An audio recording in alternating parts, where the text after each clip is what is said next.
Hello there. My name is Matthew Donovan, and I'm currently taking the Careers class at International Schools for Bright and Gifted, King's College campus in Caledon.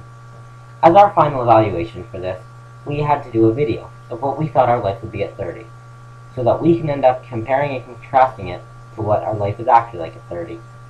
I don't feel I'll be very far off from the truth, as these morals and beliefs are not ones that I think I will follow or I will believe in, they're ones I truly believe in now.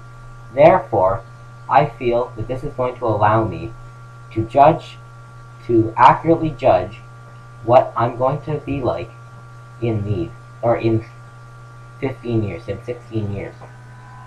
Because if I live the way I live now, which I feel I can, because I think I'm a young businessman, and I believe in the techniques and beliefs that I'm going to share with you in this video, I think I won't have a problem. Now, I knew my goal when I was very young, about 10 or 11 years old, was to be retired at 30. I'd have lots of money, I'd be able to live however I wanted and do whatever I wanted. I'm sure everyone wants to do that. They'd like to get a lot of money, become very rich, and retire early. However, that's not always the case. The 4-Hour Workweek, which is a book I'll show you later, and there's a picture of it right now, has taught me to understand that it's more important to take mini vacations, mini retirements, than to just save all your money and then live as hard or work as hard as you can just so you can live a happy life later. I'm going to read you a story from this book once I find it, and I think it'll help you to explain one of the key things that I feel. 1 second, I'll be right back. What I'm about to read to you right now is a story from the book The 4-Hour Workweek, which is just one of the many stories and beliefs and experience stories and things that it teaches me, and it has taught me, and it will continue to teach me about life. There are many morals in this book that allow me to live the way I feel like I want to live. This is a story about a small man in a coastal Mexican village with a small boat with just one fisherman docked inside. An American consultant came, and inside the boat he saw several large yellowfin tuna. The American complimented the Mexican on the quality of his fish and asked how long it took to catch them. The Mexican then replied, "Only a little while." The consultant then asked him why he didn't stay out longer and catch more fish. The fisherman responded by saying he had enough to support his family's immediate needs. The American then asked the Mexican how he spent the rest of his time. The Mexican fisherman said, "I sleep late, fish a little, play with my children, take siesta with my wife, Maria, stroll into the village each morning where I sip wine and play my guitar with my amigos. I have a full and busy life, senor." The American consultant scoffed. "I am business consultant and could help you. You should spend more time fishing, and with the proceeds, buy a bigger boat. With the proceeds from the bigger boat, you could buy several boats. Eventually, you would have a fleet of fishing boats. Instead of selling your catch to a middleman, you would sell directly to the processor, eventually opening your own cannery. You would control the product, processing, and distribution. You would need to leave this small coastal fishing village and move to Mexico City, then LA, and eventually New York City, where you would run your expanding enterprise." The Mexican fisherman said, "But senor, how long will this all take?" To which the American consultant replied, 15 to 20 years. "But then what, senor?" asked the fisherman. The consultant laughed and said, "That's the best part. When the time is right, you will announce an IPO and sell your company stock to the public. You'll become very rich. You will make millions." "Millions, senor," replied the Mexican. "Then what?"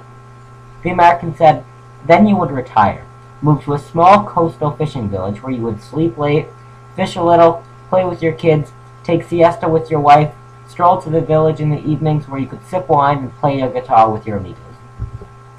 That story right there taught me one thing. You don't need to make lots of money. You don't need to move to New York. You don't need to move to the Americas.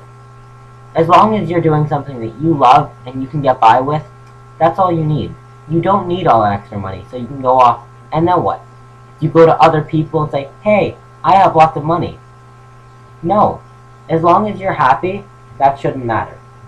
Now, as I'm going to show you right here, and I'm going to explain to you, you need to take life one move at a time.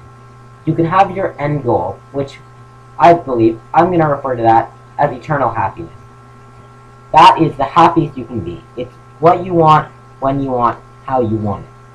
Now, you need to always take things one time in advance, or one turn at a time. You can plan things in advance, however, but you need to do things you love. Your decisions should never be based off of money. It should always be based off of what you love. As long as I can get by doing what I love, doesn't matter how much it pays. Doesn't matter if I barely get by. Doesn't matter if I can live in the best house in the world. As long as I'm doing something I love, that's fine. Now, I'm going to cut back to the 4-Hour Workweek here. This is this very nice book. And actually, I'm going to show you a video and actually talk about it. When I was growing up at a very young age 13 to be precise, there were 2 books that I read that very much influenced what I did. The first one is the 4-Hour Workweek. This is the book that I read that excerpt from about the man fishing. It's also the book that told me that it's better to spend less time and get more, and also taught me about the 80-20 rule, Parkinson's law, and many other things. It's a very nice book. I recommend you read it. You might be able to understand where I'm coming from and why I do the things I do. Now, a second book is by Kevin O'Leary, also known as Mr. Wonderful, and it's called Cold Hard Truth. This book here is a biography of his life. It explains why he does things, how he does things, and when he did, or why he did, and how he became how he is now. Now, the 4-Hour Workweek, as I mentioned before, talks about mini retirement. I'm not going to actually look through the book and find it, but you can do that yourself. But what it talks about mainly is that it's better to take mini retirement.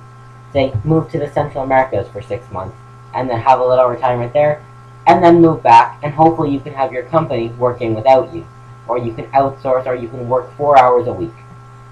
Now, it also says, why should you stay cooped up all of your life just so you can retire at, say, 65, and then what do you feel? You feel like you've been working your whole life, and now you're just going to sit around and do nothing? No, that's not how life is going to work. You're going to want to keep doing things. You're going to want to keep doing this. So that's why you should take your little mini retirement, so that it's just like a little break every now and then. Also, as inflation rises, your money is going to become less and less worthwhile, which is why it's better to take your retirement scattered than to have one long retirement where you can't afford as much. Now, it also told me that my luxury life, and everyone's luxury life actually, is cheaper than they think. You should just make a mind map and plan out what you want and how you want it and when you need it, and then you're able to calculate what the cost is. That way I know that if my goal is to climb Mount Everest, I'm able to figure out exactly how much that will cost, and then I can plan for that. Planning is everything. If you don't plan, you won't succeed. However, you also need to be aware that risks are your biggest thing. Most people get so concerned about risks. They say, why would I do this? While I'm gone, this could happen, that could happen, that could happen. But the truth is, there's also so much more that could happen on the positive side. You might actually realize your business can survive without you. And once you realize that, you can never go back. You'll be able to work less, knowing that your company will work without you. You won't need to be there to supervise every decision that happens. Now, I'm going to talk to you now about what I plan to do in university. I believe that, as I can show you, actually I can't do that right now, I'm sorry, because I want to show you some pictures of where I plan to go, or what I've already done so far. So I'm going to just cut to an audio feed right now, and I'll be right back and I can show you more later.